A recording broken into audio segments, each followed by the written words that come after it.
अस्सलाम वालेकुम, मैं हूं आपकी होस्ट अरूज अब्रार और हम पॉडकास्ट की एक और पॉडकास्ट के साथ आज हम हाजिर हैं।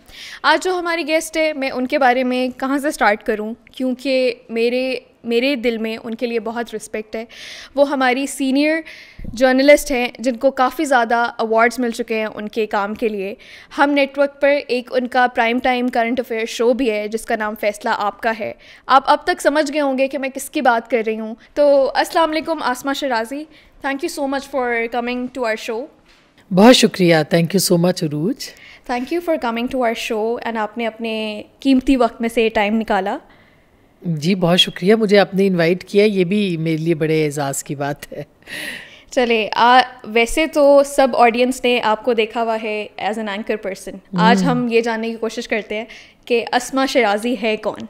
पहले तो आपने मुझे पकड़ लिया अरूज, ये बड़ी बात है क्योंकि बहुत मुश्किलों से पकड़ा है, बहुत मुश्किलों से। मैं थोड़ी प्राइवेट हूँ, मैं ज़रा कम अपने बारे में बात करती हूँ, या यूँ कहें कि अपने बारे में बात करना बहुत मुश्किल लगता है। तो आपने पकड़ लिया, ये बड़ी बात है। चलें फिर शुरू करते हैं। बिल्कुल। सबसे पहले मैं आपसे ये पूछना चाहूँगी कि आप कहाँ से हैं, कैसे आप इस्लामाबाद आईं, कैसे ये जर्नलिज़म का जो प्रोसेस है आपका पूरा स्टार्ट हुआ।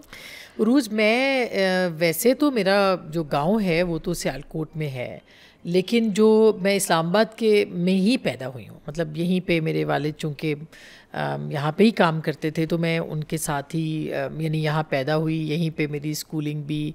थोड़ा अर्सा बीच में मेरी वालदा टीचिंग करती थी तो एक और शहर में थी, सरगोधा में, वहाँ हमने थोड़ा सा बचपन गुजारा, कुछ साल गुजारे हैं वहाँ पे, लेकिन वो भी हम मोस्टली यहीं होते थे। फिर छुट्टियों में आ जाते थे और फिर बैक एंड फोर्थ, हाँ, वो आना जाना जो है वो लगा रहता था। फिर मेरी वालदा ने बहुत जल्दी जॉब अपनी छोड़ दी थी तो फिर परमानेंटली यहीं पे आ गए। तो इसलिए मैं कह सकती हूँ कि मतलब इस्लामाबाद के जो पहले बच्चे थे ना, उनमें से शायद जब आबाद हो रहा था, जब आबाद नहीं, बिल्कुल इस्लामाबाद एक टाउन सा भी था, बल्कि मैं तो उसको गांव कहती हूँ, एक छोटा सा विलेज जिसमें कि चंद सेक्टर्स थे, सिर्फ G6, F6, G7, F7, ये 4-5 थे। एक सुपर मार्केट होती थी, एक यापारा मार्केट होती थी, और वो वाला इस्लामाबाद हमें याद है। तो इस्लामाबाद कहा, अब मैं कह सकती हूँ कि मैं इस्लामाबाद से ही हूँ। और आपने तो पूरा फेजेस डिफरेंट देखे होंगे कि अच्छा ये वाला सेक्टर G6 जैसे पहले आबाद हुआ, अपारा वाला, हाँ। फिर आहिस्ता आहिस्ता इस्लामाबाद के डिफरेंट सेक्टर्स बनना स्टार्ट हुए। तो ये भी एक अच्छी चीज़ है कि आप इतना टाइम बैक एंड फोर्थ करते हुए भी आपने इतनी फेजेस देखे। कोई ऐसी मेमोरी जो कि सरगोधा की आपको याद आती है कि बचपन में मैं ये चीज़ दोबारा करना चाहती हूँ? मेरा ख्याल है गाँव का जो वक्त था ना, वो मैंने जो गुजारा है वो मुझे बहुत याद आता है, वो मेरे कहीं जहन में रह गया है। कुछ लोग होते हैं ना जिनकी पर्सनैलिटी में चीज़ें कुछ बहुत ज़्यादा उनके ऊपर शख्सियत पे असरअंदाज होती हैं, कोई इन्वायरमेंट, कोई माहौल, कोई शहर, कोई दोस्त, कोई बहुत ज़्यादा। तो मेरे अंदर जो गांव है ना वो बहुत रचा बसा है। और गांव की मतलब मैं हर काम करती थी, मैं गुड़ियाँ भी उड़ाती थी, मैं टॉम बॉय टाइप थी, ये तो बहुत अच्छी बात है। गुड़ियाँ उड़ाती थी, मैं कैंचे की, मैंने अपनी जो बचपन है ना, इसीलिए वो मेरे अंदर रह गया है, मैंने उसमें अपनी पूरी आज़ादी इंजॉय की है। मैंने अपना पूरा जो आपका मन चाहा और वो आपने हासिल किया वाला जो एक होता है वो मैंने वो किया। और चूँकि कोई मतलब वैसे तो ज़ाहिर है कि हमारे यहाँ चूँकि मैं एक सैयद फैमिली से हूँ और गांव में बहुत ज़्यादा सादात का पर्दा और वो सब चीज़ें होती हैं, तो वो एक होता था कि भाई, लेकिन चूँकि बच्ची थी ना तो मुझे कोई रोकता टोकता नहीं था, तो मैं पूरा दिन आवारागर्दी करती थी छुट्टियों में। तभी बचपन में ना आप हर चीज़ कर सकते हैं, कोई आपको कुछ नहीं कह सकता। और फिर मेले, फिर जो आपके ईदें, शबरातें वो जो होती थी ना, हालांकि थोड़ी गुजारी है, बहुत कम, लेकिन वो रौनक ही अलग होती है, लेकिन वो आपको याद रहता है। गाँव यानी वो ऐसी चीज़ है ना जो कि आपको भूलती नहीं है। उसमें आपने वो जो पहले डब्बे में फिल्म चलती थी और वो यूं यूं करके देखते थे, वो भी देखी है, एक साथ बैठ के देखेंगे। हमारे घर में टीवी होता था पूरे गांव में, तो सारा गांव आता था देखने टीवी। अब इतना मिस करती होंगी आप इस टाइम पीरियड को। और फिर पूरा वो सहन में जो है वो चारपाइयाँ लग जाती थी और पंखे लगते थे, और फिर वो टीवी बीच में बड़ा बाहिजाब टीवी, बड़ा मोतबर सा टीवी जिसके ऊपर पर्दा सा, मेज़पोश उसका तैयार, दरवाज़ा बंद होता था, उसको खोला जाता था, खाने पीने की चीज़ें साथ रखी होंगी। मुझे याद है अंधेरा उजाला ड्रामा लगता था, तो हम गांव गए हुए थे, तो वो टीवी में सब पूरा गांव आके बैठा हुआ देख रहा था, और सब नीचे बच्चे बैठे हुए थे बड़े, जो वो कुर्सियों पे और उसके ऊपर बैठे हुए थे। तो मुझे आज भी उसकी लास्ट एपिसोड जो है वो नहीं भूलती। प्रोबेबली इट वाज 86 और मैं ख्याल 86 था या 87 था, कुछ ऐसे ही था।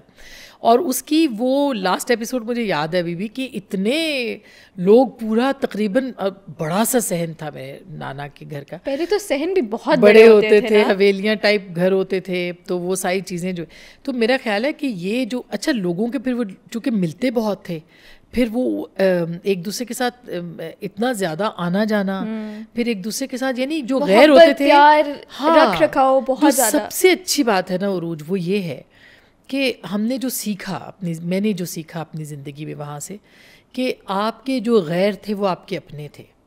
बहुत पूरा शहर आपकी, कोई खाला, कोई फुफ्फो, कोई चचा, कोई ताया, यानी वो जो कॉन्सेप्ट था ना कम्युनिटी का, जिसमें कि सब आपके साथ हैं, आपके हैं, और आपके किसी को कोई परवाह नहीं कि ये बच्चा कहाँ घूम रहा है, इसको कोई चचा बाहर के पड़ोसी ने देख लिया, साथ महल्ले वाले ने देख लिया, कोई गांव के, उसको पता है ये फलाने का बच्चा है, ये यहाँ पे क्यों है, इसके इर्द गिर्द कौन से लोग हैं।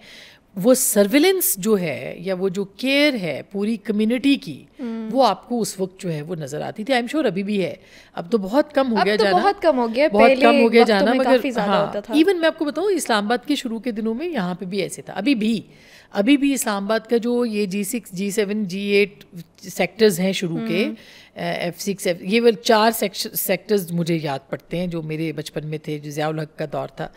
तो ये वो सेक्टर्स थे जिसमें कि आज भी जो लोग हैं ना वो जानते हैं कि वो फलाने घर में जो वो शाह साहब थे, बहुत उनके पहले से लोग रह रहे हैं ना, उनके मतलब डिफरेंट जनरेशन आज भी जानते हैं। हाँ, अभी भी हमारी कम्युनिटी जो है वो हम शेयर करते हैं। तो अब मगर चूँकि ज़ाहिर है कि बड़े शहर, जैसे जैसे शहर फैलते हैं वैसे वैसे जो है वो करते रहते हैं, मूव भी करते हैं, वैसे वैसे उनकी प्रायोरिटीज़ बदल जाती हैं उनके। और फिर अब ये जो हमारे पास इडियट बॉक्स तो अब तो बहुत पीछे रह गया, अब ये जो हमारे पास इडियट फ़ोन है, अब ये इसमें दुनिया जो है वो समा गई है। अब हम व्हाट्सएप के जरिए से, हाँ, तो वो वाला जो वक्त है वो हम, अच्छा हमारी जनरेशन जो है वो बड़ी दिलचस्प जनरेशन है, जिसने कि एक वो टेलीफोन जो घर में बजता था उससे लेके, तो वो अब इस वक्त तक के जो टच फ़ोन्स हैं वहाँ तक का सफ़र है, टाइपराइटर से लेके अब हमारे पास जो है वो जो जिस तरह से हमारी जो टेक्नोलॉजी बदली है उसका वो सफ़र हमने अपनी आंखों से देखा है। पेजर से मोबाइल तक हम आए हैं, हर चीज़ कंप्यूटर में भी, कैमरा में भी, फ़ोन में भी, डिफरेंट चीज़ें। हम बचपन के जो हम जब छोटे थे तो जो चीज़ें हमारे सामने डेवलप हो गई हैं, हमारे बच्चों ने ये चीज़ें, हम जब उनको बताते हैं कि मैंने जब PTV में काम किया शुरू किया, या मैं रेडियो पे जब काम करती थी, तो हमें फैक्स आता था, हम फैक्स को लेते थे और उस पे से हम खबर जो है वो लिखते थे, या हम अपना प्रोग्राम जो है वो ऑर्गेनाइज करते थे। तो उनको हैरत होती है कि ये कैसे टाइपराइटर पे लिख के फिर सेंड होगा, फिर रिसीव होगा, फिर रिप्लाई और पेजर पे मैसेज आता था, अच्छा कॉल योर मदर, या वो इस तरह। तो वो एक डिफरेंट टाइम था कि जिसमें हम जो है वो ये टेक्नोलॉजी आ रही थी और फिर हमारे सामने। किस तरह मैनेज करते थे, क्योंकि वक्त लगता होगा ना हर चीज़ में, तो प्रोग्राम्स वगैरह डिफरेंट चीज़ें, फिर आप लोग कैसे मैनेज कर रहे होते थे? पूरा दिन एडिटिंग में लगता था। हम तो यूनिवर्सिटी में मतलब 2000 में मैंने पाकिस्तान टेलीविज़न ज्वाइन किया। मेरी पहली ही जॉब, रेडियो तो मैं करती थी ऑफ एंड ऑन, वो तो मैं स्टूडेंट लाइफ से ही करती थी, मगर पहली जॉब जो प्रॉपर थी वो कुछ अर्सा मैंने टीचिंग भी की यहाँ पे, लेकिन वो भी अभी एग्ज़ाम्स के बाद वाली टीचिंग जो होती है, लेकिन मैंने यहाँ पे PTV से ही शुरू किया। तो PTV जो है उसके हम पूरा दिन शूट करते थे और हमें उसकी एडिटिंग के लिए बाकायदा वो चाहिए होता था इक्विपमेंट, तो फिर वो एडिटिंग होती थी और कई दिन लग जाते थे, कई घंटे लग जाते थे अगर बहुत ही स्पीड में। और वो 2 मशीनें, एक इधर पड़ी है, एक इधर पड़ी है, इसको इधर से फॉरवर्ड किया, इधर से पीछे किया, उसको मैच करना, इट वाज वेरी डिफिकल्ट। अब तो आप एक कंप्यूटर पे बिछाते। अच्छा, मैं अब आपको लोग समझे मैं बहुत पुराने ज़माने की बात कर रही हूँ, मैं इतनी पुरानी नहीं हूँ, टेक्नोलॉजी के साथ साथ डिफरेंट चीज़ें मैं बता दूँ, मैंने कहा आपको मैं बता दूँ कि इतनी पुरानी नहीं हूँ, मगर 2000 से 2024 के बीच में मेरा ख्याल है कि ज़िंदगी के कई लम्हे, कई चीज़ें जो हैं वो बदल गई हैं। आपको और क्या लगता है हालात बदल गए, वाक़यात बदल गए, जज्बात बदल गए। आपको किस वजह से लग रहा है कि इतने 4 साल के टाइम पीरियड में कैसे सब कुछ इतनी जल्दी चेंज हो गया? क्या लगता है आपको? मतलब 24 साल है ये, 2000 की बात अच्छा, कर रहे हैं। सॉरी, आई थॉट 2000 से 2024 तक के जो मतलब 20-22 बरस है, इसमें यही चीज़ें बदली हैं, हालात बहुत बदल गए हैं, वाक़यात बहुत बदल गए हैं, मुल्क बदल गया है, बाकी चीज़ें बदल गई हैं, बहुत चीज़ें बदल गई हैं। लोग जो कहते हैं ना कि नहीं नहीं हमारे यहाँ कुछ नहीं, हाँ, जो हमारी तारीख़ के जो मसाइल हैं, वो जो दायरे का सफ़र है, इस पर मैंने कॉलम भी लिखा था, और उसके बाद से दायरे के सफ़र की बात भी बहुत ज़्यादा बढ़ गई। तो वो जो दायरे का सफ़र है वो पॉलिटिकली वो है, वो तो चल रहा है, लेकिन अगर आप अपने समाज को देखें, आप अपने माशरती रवैयों को देखें, इवन आप अपने जो क्वालिटी ऑफ लाइफ है उसको देखें, तो बहुत सी चीज़ें बदल गई। उसमें मनफी भी है, उसमें मुस्बत भी है, मगर मेरा ख्याल है कि अगर आप टेक्नोलॉजी के हिसाब से देखें तो ज़मीन आसमान का फ़र्क हो गया। और जो अगर पॉलिटिकली देखें तो आपके जो मुख्तलिफ़ वाक़यात हैं वो बेशक वो रिपीट हो जाते हैं, मगर वो उसी तरह के चीज़ों के अंदर जो है वो सर्कल में हम उसको देखते हैं, मगर उनकी नौइयत जो है वो हालात के एतबार से तकरीबन वैसी ही है। मुझे सब कुछ ना आपसे जान के इतना अच्छा लग रहा है, क्योंकि मैं तो इतनी पुरानी नहीं हूँ। हाँ। तो मुझे वो हो रहा है कि अच्छा इन्होंने ये वाला फेज़ देखा होगा। मुझे याद है मैंने बचपन में पीटीवी के ड्रामे बहुत देखे हुए हैं, धूप किनारा हो गया, धुआं हो गया। आपका बचपन कब था ये बताइए? मेरा बचपन आप कह ले 90s वाली, 1990 ऑनवर्ड्स। अच्छा, वो वाला। अच्छा। तो उसमें ब्लैक एंड वाइट हमने ड्रामे देखे हुए हैं। और वो जब आप बात करी थी ना कि सहन में बैठ के, तो हमारा भी ये होता था कि डिश लगी हुई है, वो लगी हुई है, ऊपर जो है ना हम एंटीना ठीक कर रहे हैं, और सब बैठ के ड्रामा देख रहे हैं, कोई एक मूवी लगी हुई है तो वो देख रहे हैं। तो वो with the passage of time इतनी चीज़ें चेंज होती गई हैं, एंड अब एआई के आने के बाद इतना सब कुछ डिजिटलाइज हो गया है, हर चीज़ फॉरेन होती जा रही है। बिल्कुल बिल्कुल ऐसा ही है। तो मैं अब आपसे ये पूछना चाहूँगी कि आप बचपन ही से आपका था कि आपने एक जर्नलिज्म फील्ड में जाना है, या आपका क्या प्रोसेस? ये एक द मोस्ट आस्क्ड क्वेश्चन है बाय द वे। जाहिर है सभी पूछते हैं कि आपने क्या सोचा था। मैंने यही सोचा था कि मैंने इसी तरह का कोई काम करना। बट ये क्लिक कैसे किया एकदम से? क्लिक कैसे किया कि मैं मतलब शॉर्ट स्टोरीज़ लिखती थी, जैसे बच्चे लिखते हैं, कहानियाँ लिखती थी, वो भेजती थी। फिर मैं डिबेटिंग में थी बचपन से ही, स्कूल में जो तहतुल लफ्ज़ पहले कलाम इकबाल का मुकाबला होता था, वो जीता। फिर डिबेटिंग में आए तो तमाम मुकाबले जीते। मैं पाकिस्तान की बेस्ट डिबेटर थी 2000 में। मैंने प्राइम मिनिस्टर शील्ड विन की थी।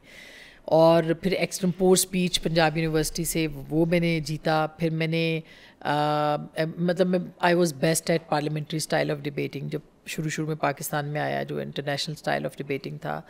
और बड़े बड़े मुज़ाकरे और जो हमारे मुबाहिसे थे, उसमें अल्हम्दुलिल्लाह मैं हमेशा टॉप पे, मतलब उन चंद एंकर्स में उसमें से थी, उसमें डिबेटर्स में जो हमेशा जीतते थे। यानी हमेशा जिसे कहना चाहिए वो आपको ज़्यादा, जिसे कहना चाहिए आपकी पॉपुलैरिटी उस सर्कल में, आपके जो बहुत सारे लोग बाद में भी आए जिनको के जो जीतते रहे, और अभी वो टीवी की इंडस्ट्री में भी हैं। तो एक तरह से था कि बोलने लिखने का काम ही आता है, यही करना है, और इसी काम के ज़रिए से कुछ किया जा सकता है। तो वो फिर आहिस्ता आहिस्ता जो है वो पाकिस्तान टेलीविज़न ने एक नया चैनल शुरू करने का कहा, तो वहाँ पे आए। बीच में मैंने एक अखबार में भी काम किया, जब मैं रेडियो कर रही थी, तो वहाँ से यहाँ से एक अखबार भी निकलता था इस्लामाबाद से। तो हमारे साथ जो कश्मीर डेस्क के इंचार्ज होते थे, तो उन्होंने कहा कि लड़की तुम क्या कर रही हो? तो मैं FM करती थी उन दिनों। मैंने कहा जी कुछ नहीं कर रही। उन्होंने कहा जी आप कल से मेरे साथ अखबार में आ जाओ अगर तुम्हें कोई। मैंने कहा ठीक है जी आ जाएंगे। घर में पूछा, पहले तो बड़ी मुश्किल से रेडियो की परमिशन मिली थी। फिर ये सब ने कहा कि क्या करोगी? मैंने कहा जी कॉलम लिखने का शौक़ है। तो आपकी फैमिली सब चीज़ में काफ़ी सपोर्टिव थी? हाँ, सपोर्टिव थे और हमेशा से थे। हाँ, टीवी का एक शुरू में हमेशा से ही लोगों का होता है ना, एक झिझक होती है कि रेडियो टीवी में क्या करेंगे बच्चे जाके, और इन्होंने क्या करना है। और मगर मेरे वालिद को अल्लाह बख्शे बहुत शौक़ था कि मैं ख़बरें पढूं। उनको इशरत फातिमा साहिबा जो है ना, वो कहते थे अच्छा मैं तुम्हें मानूँ तब जब तुम बहुत अच्छी डिबेटर हो, मानूँ तब अगर तुम इशरत फातिमा की तरह ख़बरें पढ़ो। तो मैं कहती थी खैर जब मैंने ख़बरें पढ़ी भी कुछ अर्सा जियो के ऊपर, तो मैंने अपने वालिद के लिए उनके ख्वाब को ताबीर देने के लिए कि वो ज़िंदा नहीं है मगर मैं पढ़ूँ उनके लिए। हालांकि मुझे जब जियो का ऑडिशंस यानी हमारी जो ट्रेनिंग हो रही थी, तो उसमें मेरी बेस्ट उसमें आया कि भाई That's great. ये जो है वो न्यूज़ कास्टिंग के लिए जो ऑडिशंस थे। आमिर लियाकत मरहूम भी थे, निदा फातिमा थी, जावेद इकबाल थोड़े अरसे के बाद आए, मगर जो शुरू के बिल्कुल थे उसमें मेरा उन्होंने कहा कि जी she has to read news ना, ये तो इनके लिए ही बनी है तो इनको करना है। बट आई रिफ्यूज़ड, मैं क्योंकि मैं आई ऑप्टेड फॉर रिपोर्टिंग, तो मैंने कहा जी रिपोर्टिंग करनी है। पीटीवी से भी मैंने रिपोर्टिंग से ही शुरू किया था। तो सिर्फ अपने एंकरिंग और जो न्यूज़ पढ़ने वाला काम था वो अपने फादर की वजह से किया? मैंने अपने फादर की वजह से सिर्फ खबरें पढ़ने का काम किया। वो चाहते थे मैं लॉयर बनूं और मेरी वालदा चाहती थी कि मैं कुछ और काम कर लूँ मगर ये काम ना करूँ। वो टीवी से थोड़ा दूर। और फिर उस वक्त वो दौर था जिसमें बहुत कम लोग टेलीविज़न, फिर जब इंडिपेंडेंट मीडिया आया, मेरे वालिद का इंतकाल हो चुका था, तो मेरी वालदा ने कहा कि भाई अच्छी खासी तो तुम पीटीवी पे काम कर रही हो और वो सुबह जाती हो 9 बजे 10 बजे 5 बजे आ जाती हो, तो ये क्या ज़रूरत है इसमें। हालांकि उस दौरान भी मैं रिपोर्टिंग में ही थी जब पीटीवी में भी थी, तो मगर फिर वो उनकी वजह से फिर मैंने कहा कि नहीं, मुझे शौक़ था रिपोर्टिंग का ही, मैंने कहा था कि मैं करूँगी। तो रिपोर्टिंग की वजह से फ़ायदा होता है बहुत ज़्यादा हमारी फील्ड में कि आप एक प्रोफेशनल जर्नलिस्ट के तौर पे अपने आप को जो है वो निखारने का मौका मिलता है। आप अपनी कैपेबिलिटीज़ और बेहतर कर सकते हैं, आप चीज़ों को ऑब्ज़र्व करते हैं, आपका मुशाहिदा बढ़ता है, आपका तरीक़ा इज़हार मुख्तलिफ, आपकी पब्लिक रिलेशनिंग होती है, आप लोगों से मिलते हैं, फिर आप स्टोरीज़ को डिग आउट करते हैं, फिर उसको प्रोड्यूस करते हैं, फिर उसको प्रेजेंट करते हैं। तो रिपोर्टिंग वो चीज़ है जिसमें कि अलिफ से ये तक की प्रोडक्शन एंड सहाफ़त है, पूरा प्रोसेस है, प्रॉपर रिसर्च है। मेरे ख्याल से एक्चुअल जर्नलिज्म है ये, आपको हर चीज़ के बारे में बहुत अच्छे से पता हो और तभी आप उसके बारे में कोई राय दे सकते हैं। बिल्कुल। और देखिए ना, जैसे बहुत सारे लोग जो अचानक वो एंकर बन जाते हैं, मतलब मुझे बहुत शुरू में जियो ने कहा था कि आप ये प्रोग्राम जो था मैंने को होस्ट करना था, कुछ मैंने करने थे, कुछ सुहेल वड़ाई साहब ने एक दिन जियो के साथ जो था, ये 2002 की इलेक्शन ट्रांसमिशन का प्रोग्राम था। तो फिर उसके बीच में मुझे कहा, वो मैंने मना किया कि नहीं मैं वो नहीं कर सकती क्योंकि मैं रिपोर्टिंग में थी, मैं इलेक्शन कवर कर रही थी। 2002 की बात कर रही हूँ। फिर उसके बाद मुझे कहा गया कि आप फिर पार्लियामेंट कैफेटेरिया के मैंने शुरू किया जब मैं रिपोर्टिंग में ही थी, तो ये प्रोग्राम शुरू हुआ था और मेरे साथ रिपोर्टिंग भी जारी रखी अपनी, यानी कि मैंने आज भी, मैं समझती हूँ कि मैं आज भी एक रिपोर्टर ही हूँ। और कोई भी स्किल आपके पास हो, with the passage of time आपको उससे बेहतर करना चाहिए, उससे छोड़ना नहीं चाहिए, उसके साथ आप चीज़ें ऊपर बिल्ड करते रहते हैं। हाँ, जाहिर है। और लेकिन आपके अंदर का रिपोर्टर हमेशा ज़िंदा रहता है, वो जो खबर निकालने की जुस्तजू है वो आपको ज़िंदा रखती है, भले आप एंकर बन जाए। इसीलिए जो सहाफ़ी एंकर्स हैं उनका आपका एप्टीट्यूड मुख्तलिफ होता है। जो सहाफ़ी एंकर नहीं है और जो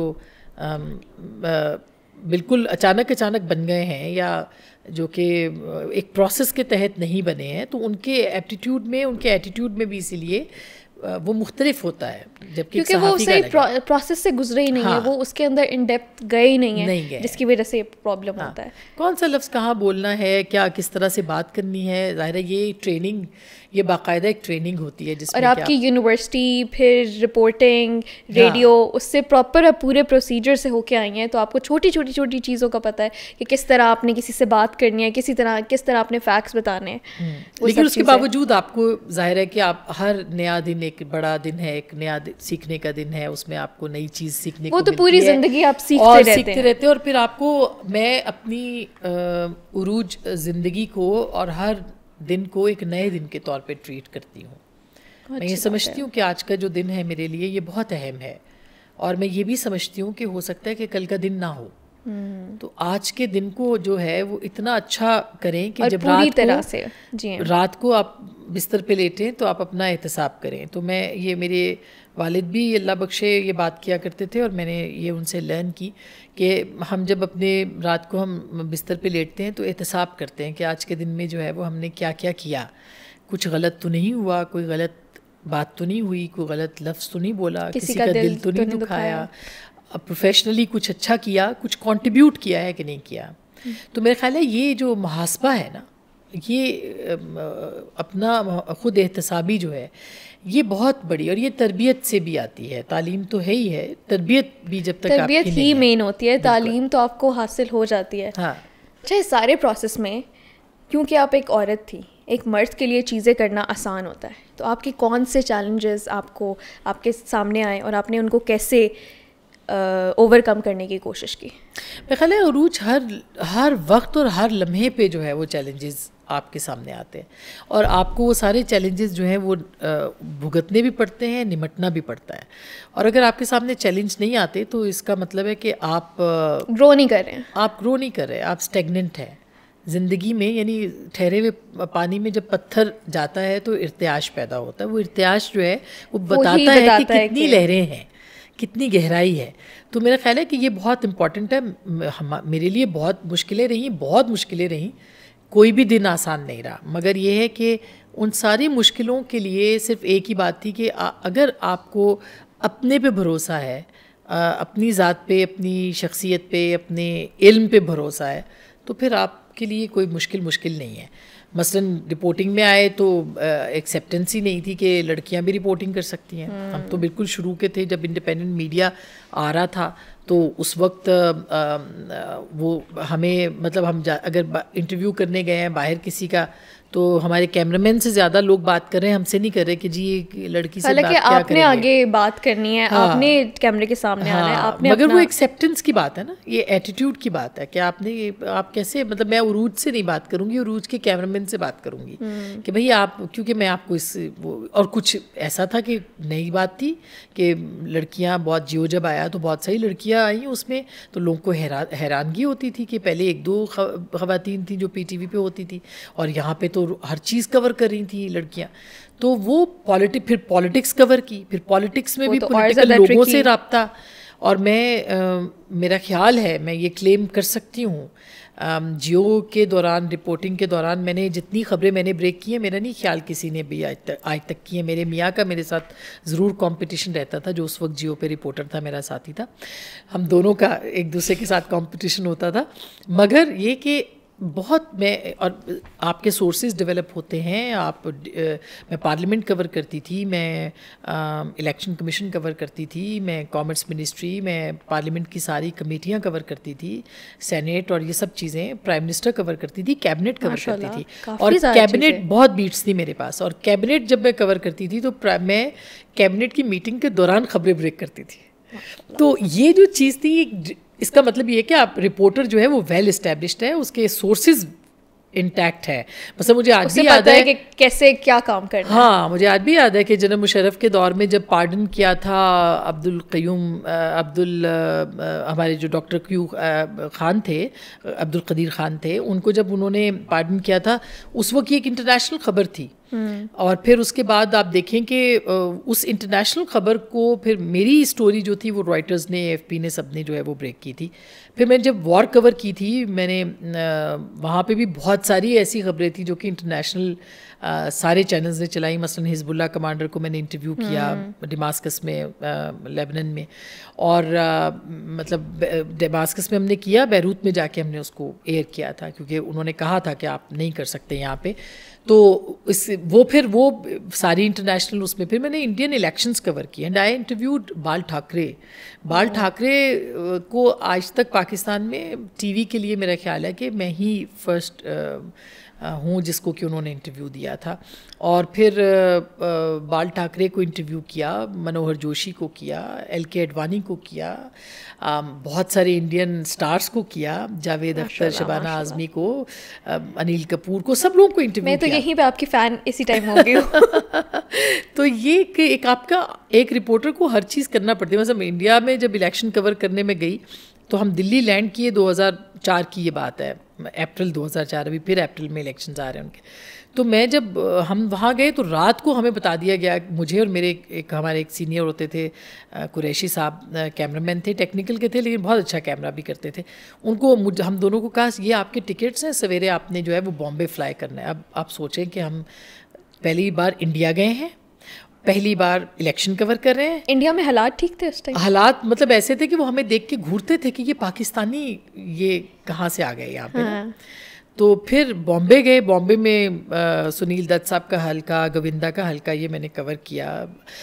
उनसे मुलाकात हुई लता जी से, और वोट डालने आई तो वो सारा वहाँ से वो सारी कवरेजेस, लेकिन उसको प्लान किया, चेकआउट किया, कहाँ कहाँ से क्या क्या करना है, स्पेशल रिपोर्ट्स बनाई, इंटरव्यूज किए। 24/7 आपका दिमाग किसी न किसी चीज़ के ऊपर चल रहा होता है। वो था कि वो, और वो इंटरेस्टिंग टाइम्स थे। आई मीन आपके लिए डिफरेंट जब आप पैशनेट होते हो तब आप डिफरेंट चीज़ों में रिसर्च भी करते हो, वो काम कर भी देते हो, और वो आप दिल से करते हो, वो आप ये नहीं करते। सबसे बड़ा चैलेंज होता है, लेकिन अगर आपकी तबीयत में चैलेंजिंग नहीं है होना तो फिर आप नहीं कर सकते। मतलब अगर वॉर कवर करने में जब गई थी तो मैं जब दिमास्कस उतरे थे वहाँ पे बहुत ज़्यादा चैलेंजिंग था, एंड आपने कहा कि मैं कैसे इसको ओवरकम करूँगी या कैसे मैं इसको संभालूंगी सिचुएशन को। जब मैं, एक तो ये था कि बीइंग अ वुमेन या बीइंग उस वक्त तो लड़की थी, तो ये बड़ा था कि भाई मैंने खुद ऑफर किया कि मैंने जाना है कवर करने वॉर। तो क्या रिएक्शन था पहले तो उनका? मैनेजमेंट ने पहले तो मैनेजमेंट का था कि वो करेंगे कि नहीं करेंगे, फिर वालदा का था कि अम्मी और भाई जो है वो परमिशन देंगे कि नहीं देंगे। तो जब मैंने कहा तो उन्होंने कहा कि जी, मैनेजमेंट ने फ़ौरन ओके कर दिया कि आप जाएं। लेकिन वालदा मेरी जो है ना, मैंने बहुत, मतलब मैं अगर उनकी जगह होती तो मैं कभी भी नहीं कहती कि मैं अपने बेटे को कि मतलब बट आपको क्यों लगता है उन्होंने कैसे वो कि आपका पैशन उन्होंने है भी मुझे, इसलिए? हाँ नहीं, उन्होंने मुझे कहा कि बहुत जुल्म हो रहा है वहाँ पे, तो आपको जाना चाहिए, आप कवर करें वहाँ पे, लोगों को दिखाएं। मेरी वालदा ने कहा तो, और वो बड़ी बड़ी दलेर है मेरी वालदा, बहुत बहादुर है। तो मैं, लेकिन जब मैं वहाँ पहुँची थी और मैं वहाँ से, हम जब बाय रोड जा रहे थे लंबे रूट से दमास्कस से बैरूत, तो वहाँ पे मेरे जाने से पहले जहाँ से मैंने बात की वहाँ हमला हुआ था, और कुछ देर पहले ही वहाँ पे कुछ डेथ्स भी हुई थी। तो जब मैंने, सैटेलाइट फ़ोन था हमारे पास, तो मैंने अम्मी को फ़ोन किया, अम्मी पहुँच गए, तो माई मदर स्टार्टेड क्राइंग। ये that was for the first time कि शी वाज क्राइंग। तो मुझे कहने लगी कि बेटा बड़ी अजीब खबरें चल रही हैं। मैंने कहा अच्छा, तो क्या हुआ? तो कहने लगी कि वहाँ से तो बॉर्डर से आ रही हैं खबरें। तो जब हम पहुँचे तो एहसास हुआ कि जहाँ मैं उनको बात कर रही थी उससे कुछ फासले के ऊपर ही, यानी बॉर्डर के ऊपर ही जो था वो अटैक हुआ था उस वक्त। तो मैंने कहा कि उनके लिए कितना मुश्किल होगा, मतलब वो कितनी हिम्मत कर रही हैं, लेकिन फिर भी ये दिल में होना कि मेरी बेटी ऐसी जगह पे गई है जहाँ पे मुझे नहीं पता कि वो सही सलामत वापस आ भी सकती है नहीं आ सकती। हाँ, तो ये ऐसा मदर, मैं अब सोचती हूँ ना बीइंग अ मदर कि ये कितना मुश्किल काम है। तो वाकई मैं शायद उनकी जगह होती तो कभी भी नहीं कहती कि जाओ बेटा जाके कवर करके आओ। अच्छा, इस सारे प्रोसेस में कोई ना कोई आपके मेंटर्स होंगे, कोई इंसान होगा जिसको आप कहती होंगी कि मुझे ये बनना है या इससे मुझे इंस्पिरेशन मिलती है, वो कौन है आपकी? अच्छा, हमने जब शुरू किया था ना तो हमारे सामने रिपोर्टिंग में सब, इंडिपेंडेंट मीडिया में सब चीज़ें नई थी। तो इंटरनेशनली तो थे, जैसे क्रिस्टीना अमानपुर, हम 92 में जब वो उनका हुआ तो उन्होंने खबर ब्रेक की और वो CNN से कर भी रही थी, वॉर कॉरेस्पॉन्डेंट थी। फिर 99 में बरखा दत्त थी।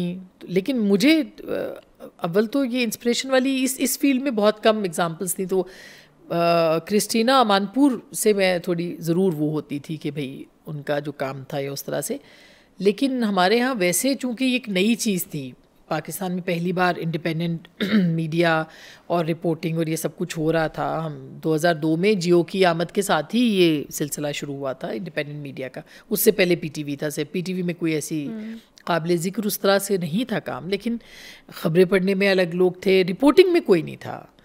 तो एक रिपोर्टिंग में आप कह सकते हैं कि हमसे ही पाकिस्तान में शुरू हुआ, यानी जियो से ही शुरू हुआ कि लड़कियां जो हैं वो इंडिपेंडेंट मीडिया में रिपोर्टिंग कर रही हैं, वो चैलेंज कर रही हैं, वो पॉलिटिक्स कवर कर रही हैं, इकोनॉमी कवर सब चीज़ें कर रही हैं। तो ऐसा कोई मेंटर या रोल मॉडल उस तरह का नहीं था कि उसको कहा जाए कि भाई इसको देख के हमने सहाफ़त जो है वो शुरू की है। अच्छा, आजकल आपने काफ़ी ज़्यादा देखा होगा कि हर इंसान बहुत नेगेटिव हुआ हुआ है सोशल मीडिया पे, और डिफरेंट ओपिनियंस और अपनी राय, बेशक वो कल्चरल हो, वो रिलीजियस किसी चीज़ के बारे में हो, तो उसके बारे में आपकी क्या राय है कि लोग जिस तरह बहुत नेगेटिव और ट्रोलिंग स्टार्ट कर देते हैं, उसके बारे में आप क्या कहना चाहेंगे? देखिए, मेरा ख्याल है कि ट्रोलिंग हर दौर में किसी न किसी फॉर्म में रही है, हर दौर में। अगर आप अंबिया के अदवार देखें, उनकी भी ट्रोलिंग हुई है, अंदाज मुख्तलिफ था, मगर उनके खिलाफ प्रोपेगेंडा, मुहिम, गुफ्तगू, बहतान, इल्ज़ाम, ये सब कुछ जो है ये तो चलता रहा। तो हमने फेस की अभी रिसेंटली जो है वो पिछले अभी भी कर रहे हैं, पिछले दौर में भी, और ये हर दौर में रहे, ख़तरे भी रहे हैं, धमकियां भी आई हैं जान से मारने की। किस ज़माने में तालिबान धमकियां देते थे, फिर दहशतगर्द तंजीमें धमकियां देती थी, मुझे तो बराह रास्त धमकियां जो हैं वो आई हैं। कैसे मैनेज वैसे करती थी अगर फॉर एग्जांपल कोई आपको इस तरह धमकी दे रहा है, कॉल आई है कि ये ख़बर नहीं चलनी चाहिए, ये इस तरह नहीं होना चाहिए? इंटरेस्टिंग है, बात बहुत लंबी हो जाएगी, इसके लिए फिर एक सिटिंग चाहिए होगी।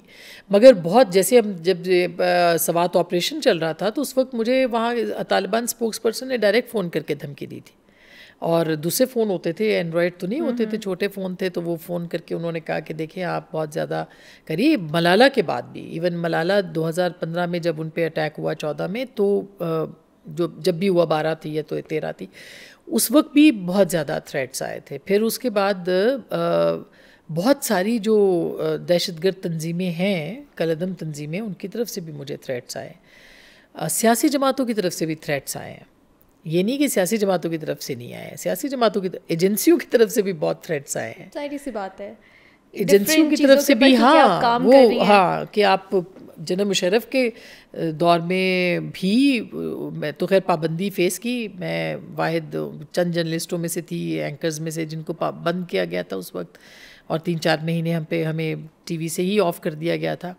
वो पाबंदी अलग थी। फिर घर तक पीछे गाड़ियाँ आती थी, उस वक्त शादी भी नहीं हुई थी, तो वालदा को भी नहीं बताया जाता था, या भाइयों को भी नहीं कि भाई कोई घर में फैमिली को भी कि भाई पीछे तक मोटरसाइकिल आते हैं या गाड़ी आती है घर तक छोड़ के, मेरी गाड़ी के पास आती है। उस वक्त इस्लामाबाद में गाड़ियाँ भी बहुत कम होती थी, मेरे पास भी एक गाड़ी होती थी, तो पीछे पीछे लोग जो है वो, तो ये एक सिलसिला था। और फिर हर तरह की जो है वो हुई है, लेकिन जो ट्रोलिंग नहीं, बिल्कुल नहीं हारी ट्रोलिंग। मगर जो है अभी, जैसे ये पिछले दौर के अंदर मेरे घर के में 2 दफ़ा जो है वो लोग कूदे, और बाकायदा मतलब 2 ब्रेक इन हुई, और डराना मकसद था उनका कि वो, तो क्या डरना क्या, अब इस प्रोफेशन में आने से पहले आपको कुछ चीज़ें अपने अंदर सोचनी पड़ती हैं। क्या आप में दिल गुर्दा है कि आप ज़माने से टक्कर ले लेंगे? अगर दिल गुर्दा है तो आएँ, नहीं दिल गुर्दा तो फिर आप घर बैठ जाएं। ये कमज़ोरों का, बुज़दिलों का काम नहीं है। आपने सच कहना है तो सच की एक कीमत है जो आपको चुकानी पड़ेगी, इसके अलावा कुछ नहीं। तो आप सही इस जो है ना प्रोफेशन का हक अदा कर रही हैं। अल्लाह का शुक्र है, कोशिश कर रही हूँ। मैं ये नहीं कह रही कि हम कर रहे हैं, बहुत सारी कमियाँ हैं, बहुत सारे प्रॉब्लम्स हो सकते हैं, मगर कोशिश पूरी है कि इंटेंशनली कोई ऐसी चीज़ ना हो। क्योंकि लफ्ज़ का जो हमारे उस्ताद हमें सिखाते थे, हर्फ का जो कर्ज़ है ना, ये बहुत ज़्यादा है कि आपने लफ्ज़ भी और कलम की, जिसकी कसम खुद परवरदिगार ने कुरान में उठाई है, जो अंबिया का काम है, यानी सहाफ़त जो है ये अंबिया का पेशा समझा जाता है और है, तो इसका इसकी अपनी एक तक़दीस है। और आपको मतलब अगर आप देखेंगे, सुकरात को जहर का प्याला पीना पड़ा, तो वो अगर ये देखता कि उसको तालियां ज़्यादा मिलेंगी, उसको लाइक्स ज़्यादा मिलेंगे, उसको उसको रेटिंग ज़्यादा मिलेगी उसको, तो वो तो फिर कभी भी नहीं सच कहता। वो तो उसके लिए तो बड़ा आसान था, आपके अंदर का ईमान और वो चीज़ ही आपको आगे लेके जाती है। हाँ नहीं, और जो सच है ना वो हवाओं के अपोजिट होता है हमेशा। वो हवा के सच को पाबस्ताए हालात बनाते क्यों हो, ख्वाब की रेत से सूरज को छुपाते क्यों हो। आप जो है ना वो सच को पाबस्ताए हालात नहीं बना सकते कि आज हालात साजगार नहीं है इसलिए आज सच नहीं बोलती। सच के लिए कोई ज़माना नहीं है और हर ज़माना सच का है। तो इसलिए सच जो है उसके लिए वक्त आपका इंतखाब करता है, आप वक्त का इंतखाब नहीं करते।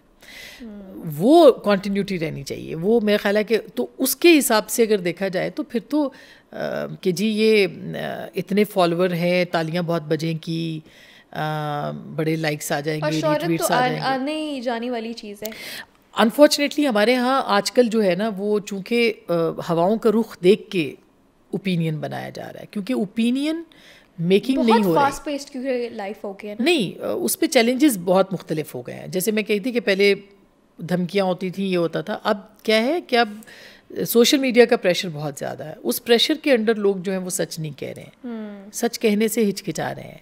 वो समझ रहे हैं कि गलत है मगर गलत को गलत नहीं कह पा रहे हैं, क्योंकि फलां पार्टी के सोशल मीडिया पे फॉलोअर्स ज़्यादा हैं, वो आपको गाली देंगे। अब सच के कि जो पहले प्रेशर्स थे ना, उसमें एक बड़ा और अहम प्रेशर यही अब रह गया है, बहुत बड़ा प्रेशर है इस वक्त, कि आप ये सोशल मीडिया के दबाव में आके सच कहें या ना कहें। ये सबसे बड़ी खामोशी जो है यहाँ से आ रही है। बट मुझे लगता है वो फिर आपने अपने साथ ना ट्रू रहना होता है कि आपने किस हद तक क्या चीज़ बतानी है, किस तरह बतानी है, और अगर आपने ये शोबा इख्तियार किया है तो आपने इसमें बताना है लोगों को। बिल्कुल, आपका एक तारीख को भी आपने जवाबदेह होना है कि जब ये सब कुछ हो रहा था तो आप कहाँ खड़े थे, आप तो उसी फील्ड में थे, आपने क्यों नहीं बोला। आप जैसे हम अपने बड़ों से सवाल करते थे कि ये जो पाकिस्तान में इतने मार्शल लॉ लगे, या अयूब खान आ गए, या खान आ गए, ये एक लंगड़ी लूली जमहूरियत चल रही थी, तो आप क्यों नहीं बोलते थे, या आपका सब किया धरा है। मतलब मैं अपने वालिद के साथ ये डायलॉग करती थी कि आपकी जनरेशन का ये किया धरा है।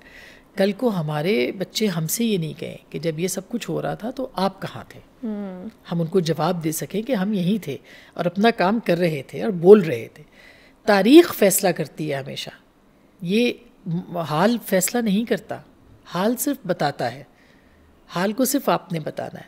तारीख़ फ़ैसला करती है कि गलत क्या था और सही क्या था। तो हम तारीख़ के कटहरे में खड़े हैं असल में, कि तारीख़ हमें किस नाम से पुकारेगी, और वो नाम हमें और तारीख़ का जो इंसाफ है वो बहुत तल्ख़ इंसाफ होता है, वो आपको सदियों याद रहे, वो आपके सामने आएगा। आप लम्हों ने सज़ा की, सदियों ने, लम्हों ने ख़ता की, सदियों ने सज़ा पाई। वो एक जो मिसरा है मेरे जहन में आ गया। तो ये है। इन सब काम के साथ आप पर्सनल लाइफ अपनी कैसे मैनेज करती हैं? आप अपने घर को कैसे देखती हैं? आप एक मदर भी हैं, आप उसका कैसे ख्याल रखती हैं उन चीज़ों का? मेरा ख्याल है कि कभी कभी मैं महसूस करती हूँ कि बीइंग अ मदर मैं शायद उतनी अच्छी माँ नहीं बन पा रही, और जितना कि मेरी वालदा थी। ज़ाहिर है हमारे सामने तो उनकी एक मिसाल है, लेकिन कोशिश करती हूँ पूरी कि मैं अपने बच्चों को क्वालिटी टाइम दूँ और उनको उनकी तरबियत पे भी तवज्जो दूँ। मेरे लिए तालीम से ज़्यादा तरबियत इम्पॉर्टेंट है, कि अगर एक अच्छा इंसान आप उनको नहीं बना पाएंगे, मतलब कामयाबी की यही है कि आप उनको अच्छा इंसान बनाएं।